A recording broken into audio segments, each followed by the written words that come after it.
to deal with COVID, and definitely different. And obviously, some places maybe adjust a little better than others. But it's and then we depending, it seemed like throughout the year, depending on how faceoffs went, that's how teams did. And we had a couple good games with faceoffs, and some where we didn't, and the other team just did a really great job. That seemed to come into play with the wins and losses. Obviously, we had a lot to deal with, maybe than some other schools had to deal with.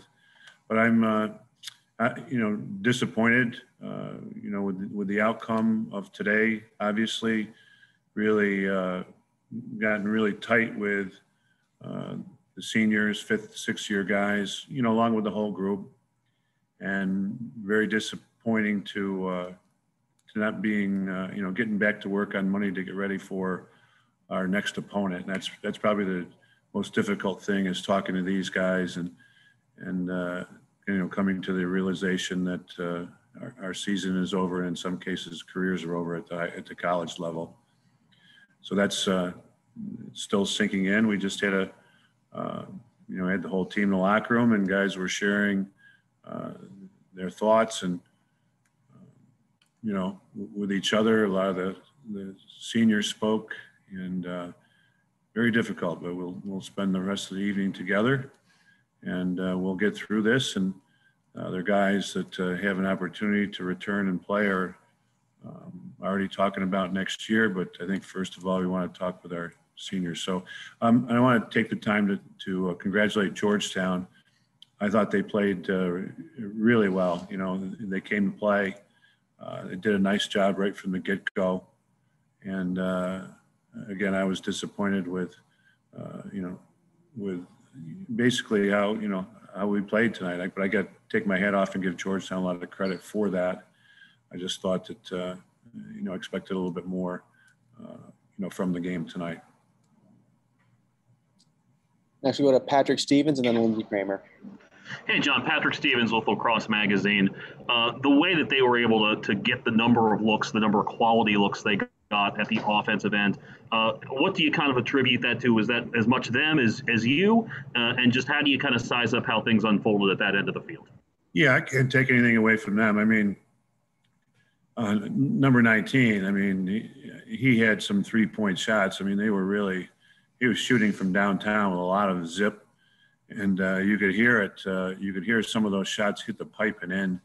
So I thought he was incredible. And, there were times where we slid and recovered, and, they got the ball to him on the outside, and he was terrific. So I think the whole offense, there was a lot of movement, and they played pretty well. I thought that our matchups did okay. I think in the second quarter, we'd made some adjustments, stretched out a little bit, played them a little bit differently, helped our cause. And they got off to a great start in the third quarter after we adjusted a little bit in the second, and really started to pull away there. Had a little flurry in the fourth. And, especially with Danny Burrell in the face-offs, and we kind of figured some things out offensively. I think the first half we had, just a number of turnovers. You can't have the number of turnovers. We had 13 turnovers today, and you can't give a team like Georgetown that many more opportunities. They're just too good, especially offensively, for that to happen. And I thought their goalie was very good. I thought we had some decent shots in the first quarter, first half, and I thought he made some good saves. Lindsey? Hey, good evening. So I know it's kind of a tough question to answer. The game just ended, but when you look at tonight's effort and what went wrong tonight, what went wrong during the season, probably some similar things. You look at a 7-6 final record. Any initial thoughts on just what went wrong for a team that had such high expectations? Well, I think a lot of things went wrong between how we had to deal with things early on, or lack of practice before the season started. So that you can't play Army when when you've got such little time to prepare. That was kind of the start of things, and then we came back to a strong win against Virginia. then I think as the season went on, you look at some of our season-ending injuries and in the same positions, and, a couple of close defensemen go down, and so we're a little shorthanded experience-wise. We had some other injuries with our short sticks during the year. Obviously, our situations during the year that we had to deal with team-wise, and so I think it's a combination of things. I'm just hoping we get things behind us and get ready for next year and do better. And I could follow up 11 penalties tonight, including a couple of key ones after you came close, and then it was a 6-on-3 at the end there when the game was over. I don't know how often you see 11 penalties or 6-on-3, but did you sense your team losing its composure a little bit there as the game was getting away? Yeah, I have to be careful what I say. I didn't think that I saw the frustration a little bit, and I disagreed with some of the calls, given what type of calls they were and when they happened in the game, but I got to be a little bit careful with that. But yeah, I did sense some frustration at the end, and I tried to get control of that there, and it was difficult, especially at the end of the game. We're trying to, and those things will happen. You have to 10-man ride, and you've got to try to take the ball away from them, so you've got to be more aggressive. With the score the way it was, we couldn't just sit there and let them play. Offense, and clearing wise, we had to take some chances. I think that I was a little surprised. We had, 6 penalties from our attackmen, and that was a lot had to do with trying to get the ball back and riding. So, pretty unusual to have that many penalties from your attack. Thanks. Roshan? Coach, their first 8 goals were unassisted. What were they doing offensively that kind of let them take advantage of you guys one-on-one?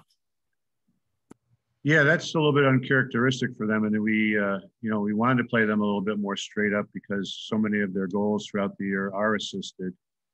And I think the one of the things we were doing early, we let them get in a little too tight. We weren't stretching out a little bit more like we did in the second quarter and in third quarter.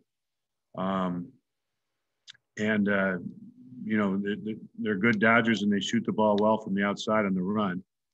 I wish that, I thought we could have got a couple more stops, either, with saves or, with the defense, but the way we were playing, I think that I just attribute them to, going to the goal and shooting so well off of dodges. Next, we'll go to Allie. Hey, Coach. So how do you prepare for a defense like Georgetown, where Mikael Roy's the country's save percentage leader, and Georgetown overall is scoring defense leader? So just what was kind of the mindset going into this game against that, and how well do you think that you guys did that?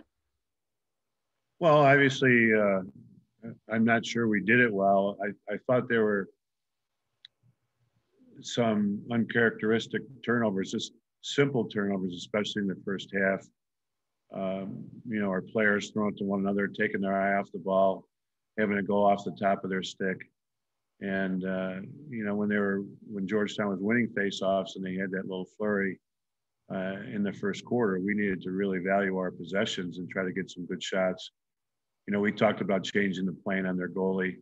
And I noticed our first few shots, we didn't do that. We kind of showed where we were shooting, and he's very good at anticipating where a shooter should shoot and getting there quickly to make the save.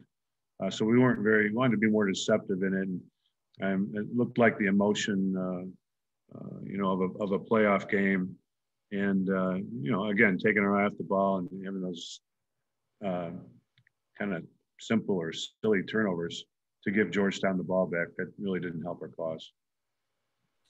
And then our last hand raise for Coach Desko will go to Jake. Good evening, Coach. Obviously, you had a disappointing season, not up to your expectations. Where do you most feel you need to improve and kind of revamp things looking ahead to next season? Well, we'll look at, who's coming back, and we've got to look at some of those defensive injuries and we'll take a look at that situation. There'll be one guy maybe that we'll see because of the injury. We'll see if he comes back or not. They've got a lot of work to do there.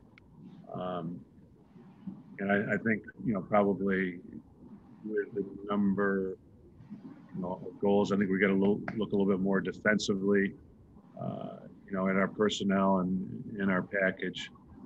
But a little bit early for me, we'll sit down as a staff and evaluate that and go from there with it.